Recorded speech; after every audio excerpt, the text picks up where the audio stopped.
Ju përshëndes nderuar teleshikues, jemi së bashku në News 24 fundjavë, do të qëndrojmë deri në orën 11 me një sër tematikash për të zhvilluar në studio dhe në këtë pjesë programit ndaj studion me zonjën Eglantina Berami, drejtore e Qendrës Kombëtare të Prindërve me fëmijë me autizëm. Do të flasim në fakt për një vendim i cili prek drejt për drejt këto familje në buxhetin e fëmijëve me spektër. Eglantina, mirë se vjen. Mëngjesë dhe faleminderit për ftesën. Kemi folur gjithmonë për problemet me fëmijët me spektrin e autizmit dhe financa, pa diskutim në një familje është kryesorja, duke qenë që këta fëmijë kanë nevojë të përhershme për terapi apo që tek kujdesi i së përditshmes. Një vendim i ri do të jetë në ndihmë të këtyre fëmijëve, por nuk dihet se cilat do të jenë kufizimet, se çfarë kërkoni ju si prindër të këtyre fëmijëve, se kam përshtypjen keni vite që e kërkoni këtë gjë. Atëherë ta nisim që nga kërkesat që ne kemi ndër vite që e bëjmë, dy kërkesat kryesore që në fakt janë shumë të lidhura me njëra tjetrën dhe shkojnë linjë, është rritja e pagesës së kempit në mënyrë që familjet të kenë mundësi më të mëdha për të bërë pagesat e shërbimeve të cilat nuk ofrohen të gjitha në shtet, por kemi shërbime të munduara. Më saktëso vetëm një gjë para se të shkojmë në bisedë glandjes, sa është ndihma aktualisht ekonomike? Atëherë fillon nga 7.000 lekë të mreja në muaj, sepse varet 7.000 lekë të reja, deri në 13.700. Kush e ndan kufirin? Kufirin e ndan vlerësimi. Është një vlerësim biopsikosocial, i cili është i ndarë në kategoritë e veta, në shkallën e vështirësisë, se kemi të moderuar të thjesht, e kemi të rëndë dhe të rëndë të thelluar. Të katërta këto shkallë, por bëjmë pastaj edhe mënyrën e pagesës sipas nevojës, ashtu siç është menduar nga ndoshta edhe në varësi të buxhetit të shtetit që ne jetojmë. Është menduar në vlerësim të drejtë me fëmijët dhe jo vetëm edhe me adoleshentët, me ata të cilët kanë kaluar 16 vjeç për shembull, me të rinjt. Shiko, vlerësimi nuk ka lidhje me moshën. Vlerësimi ka gjithmonë lidhje me gjendjen, jo, ka lidhje vetëm me gjendjen e shëndetësore dhe të nevojave të shërbimeve që kanë personi me aftësi të kufizuar. Se sa shërbime ka nevoja ai të marri në muaj gjatë jetës së vet. Kështu që nuk ka lidhje me moshën, absolutisht kjo lloj ndarje që është bërë dhe siç e ka gjithë bota, vlerësimi biopsikosocial në 4 shkallë të ndryshme, nga më i lehti, i moderuar deri te më i thelluari. Kështu që kjo është një gjë që nuk ka lidhje me moshën. Ajo që ne në fakt kemi kërkuar ka qenë tek mosha e hershme të jetë këndvështrimi më i thellë nga shteti, në mënyrë që duke investuar te mosha e hershme, ne do të arrijmë që kur të kalohet mosha 18 vjeç, të kemi persona më të integruar. Që do të thotë, do jenë gati për punësim dhe ajo që ne kemi kërkuar është që ata duhet të aftësohen, me që terapit janë deri në moshën 14 dhe nga 14 plus ne nuk kemi terapi, edhe realisht edhe me doktoraturë nuk është ata arrin të marrin më terapi zhvillimi apo logopedi, duhet të kalojnë në kurset profesionale për t'i aftësuar për jetën dhe për t'i çuar drejt një pavarësie dhe një pavarësi me dinjitet. Por çfarë ndodh pas moshës 18 vjeç me këtë ndihmë ekonomike që marrin? Ata i vazhdojnë të marrin edhe nëse do të punësohen, pra është rregulluar ligji që edhe nëse personat me aftësi të kufizuar do punësohen, kjo ndihmë merret sepse kjo ndihmë nuk është për të jetuar, për të ushqyer. Kjo ndihmë faktikisht jepet për të marrë shërbimet në drejtim të gjendjes shëndetësore që personi ka nevojë. Pra nuk është ndihmë të ri. Cilat janë përfitimet, po edhe kufizimet? Pra çfarë shihni ju si imediate që duhet jetë në këtë moment dhe që nuk reflektohet? Shikon, në kërkesat që ne kemi ndër vite që i bëjmë, gjëja e mirë është që uhet një hap të paktën për sigurimet shoqërore të kujdestarëve ose të ndihmësit personal që aktualisht në Shqipëri akoma është një familjar.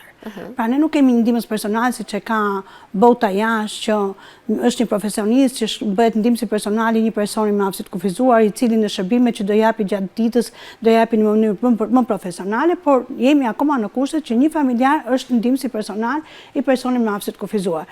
Dhe asnjë ndihmës personal në Shqipëri nuk do të mund të vinte me 13.000 apo me 14.000 të reja në muaj.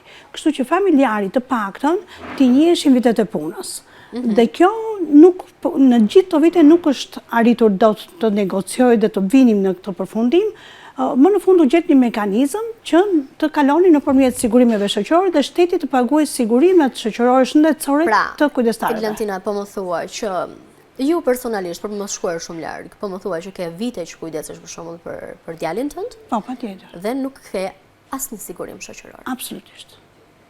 Kjo është një dramë e të gjitha familjeve, kam përshtypjen. Patjetër, dhe një pjesë e madhe janë kryesisht në moshën që unë jam sot, dhe që për 10 vjet apo për 8 apo për 5, sepse ka dhe më të mëdhaja se unë mosh, do të dalin në pension, por nuk i kanë më vitet e punës.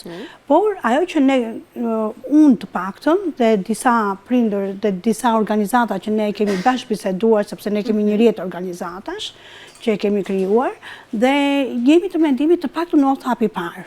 Në momenti që hitet hapi parë dhe kemi diçka të shkruar në fletore zyrtare, ne mbi këtë pikë mund të vazhdojmë të referojmë për të zgjeruar kjo shkallë, për të filluar që prindrit që kanë qenë kujdestarë në vite më përpara, shteti të shikojë mundësinë për t'ia u paguar dhe atyre ose për t'ia u quajtur vite pune, është një mekanizëm që do të duhet patjetër të komunikojmë dhe të diskutojmë. Mirë është që merret në këtë moment. Sa mbulon realisht kjo ndihmë ekonomike detyrimet që ka një familje kundrejt një fëmije të riu, adoleshenti me autizëm? Kjo pagesë rritja do jetë deri në moshën 18 vjeç.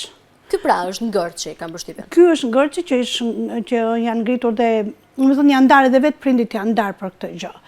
Por ne disa... Ka një paragjykim këtu? Në këtë moment?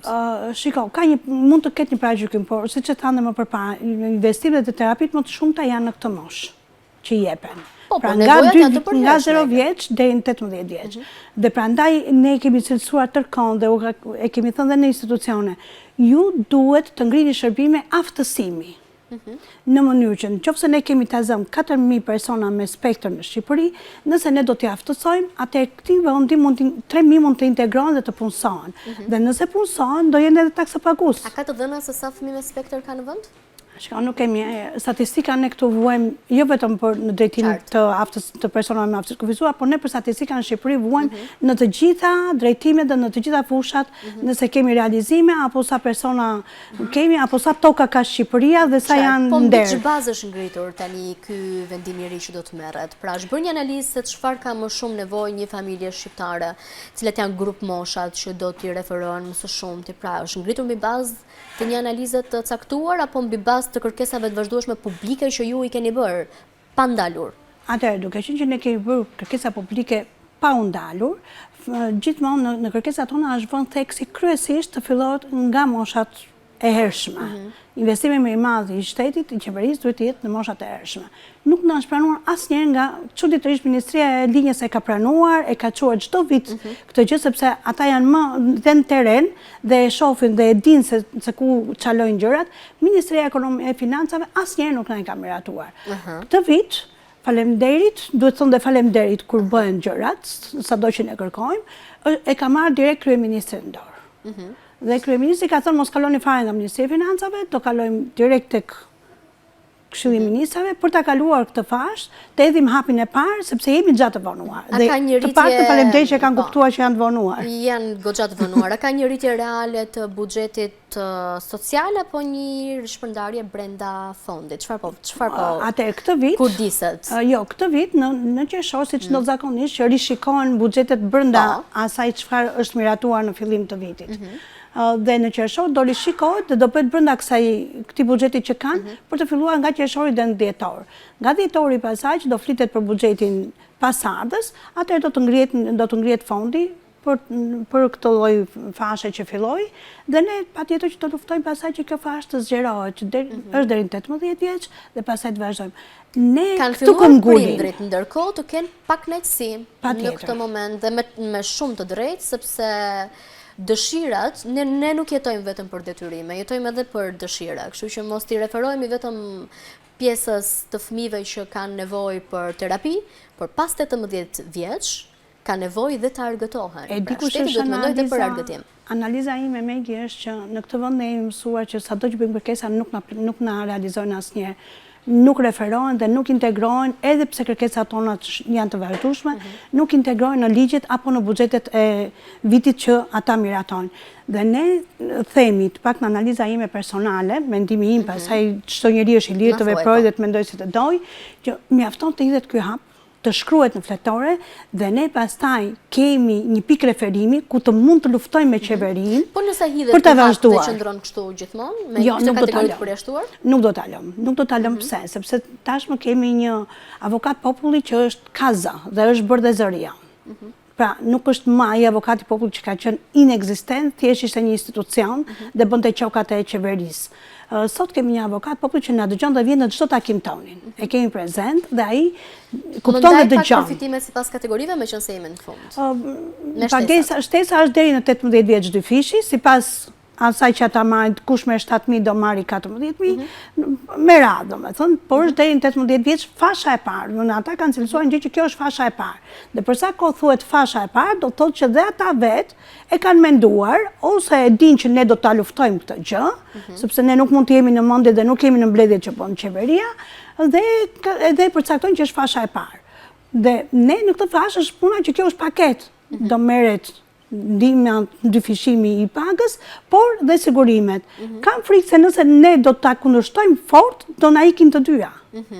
Dhe të paktën sigurimet nuk duhet na ikin, sepse është një luftë ndër vite e bërë nga të gjitha organizatat. Justifikon prindrit që e hedhin poshtë kategorikisht për shkak se fëmijët e tyre tani kanë arritur moshë madhore? Jo, nuk ka problem fare, është e drejta ajo që thon, por unë ta thash, analiza ime duke qenë në këtë vend ne nuk marrim kur atë që kërkojmë, thash, okej, më mirë ky hap. Kënaqemi me pak. Jo, nuk është kënaqje me pak, është që u hodh ky hap, po u fut fletoren zyrtare, ne kemi mundësi të luftojmë më fort. Ndërsa ashtu ne po luftojmë me një flet bosh, të bardhë. Sa janë përfitimet shtetërore të një fëmie me spektrin e autizmit sot? Pra çfarë përfiton një fëmijë me autizëm nga shteti? Terapi? Çfarë përfiton? Shikoj. Pikërisht prandaj u bë kjo rritje, sepse kur u bë vlerësimi biopsikosocial, u mendua që edhe ul pagesa, sepse do jepeshin shërbimet. Unë kam qenë skeptike dhe atëherë dhe doli pikërisht siç unë kisha menduar, që ne nuk ishim në fazën për të bërë vlerësimin biopsikosocial, për arsye sepse nuk kishim infrastrukturë, nuk kishim personel, burime njerëzore për të sjellë shërbimet. Sepse vlerësimi biopsikosocial është që, shikon, ti do marrësh këtë pagesë për minimumet e tua, pjesa e shërbimeve nuk do e paguash ti, do e marrësh falas së shteti. Kjo gjë ishte pa realizueshme që në duket parë. Unë e kam bërtitur në fakt dhe kam thënë nuk do realizohet. Më thanë jo, s'kemi, dhe argumenti ishte s'kemi infrastrukturë, s'kemi burime njerëzore për të realizuar këtë gjë. Dhe sot jemi prapë në të njëjtën pikë, ku dhe ato qendra që janë ngritur nuk janë me standardet që duhet të jenë për të ofruar një shërbim të mirëfillt dhe efikas për gjithë personat me aftësi të kufizuar, se ti ke qendra që nuk kanë as ambiente sportive. Dhe kur ti ke një qendër për persona me aftësi të kufizuar dhe nuk ke një qendër sportive, ti nuk e bër asgjë.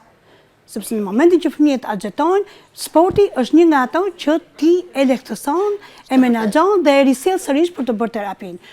Pra, dhe ato që kemi bërë nuk i kemi ngritur në formën e dur, që do të thotë, ne erdhëm përsëri tek fjala e prindërve që nuk do të ofroheshin shërbimet dhe kjo ishte një gjë që sot faktikisht është pothuajse e dështuar.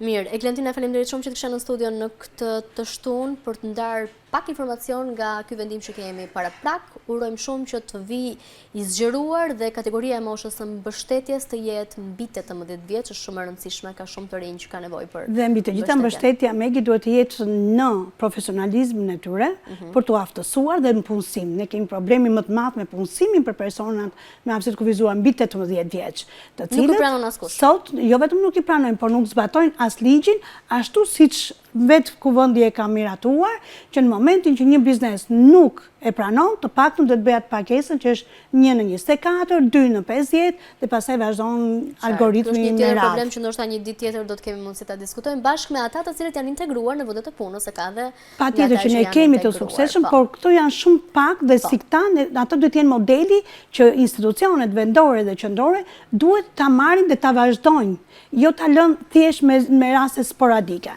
Gjithsesi ne kemi të aftësuar dhe ti e di shumë mirë se sa talente kanë ata, dhe në 1 maj ne kemi festivalin e dytë kombëtar tradicional te Teatri i Kukullave, pikërisht me këta të rinj me aftësi të kufizuar që kanë talente. Kanë një shumë të zhvilluar në talente të caktuara. Faleminderit shumë që të kisha Egla. Faleminderit dhe juve që jep një zërion. Faleminderit. Do të shkojmë në publicitet në këtë moment e pas pak do të flasim për transportin publik, për një tjetër vendim të ri që pritet të merret gjatë ditëve në vijim. Na ndiqni.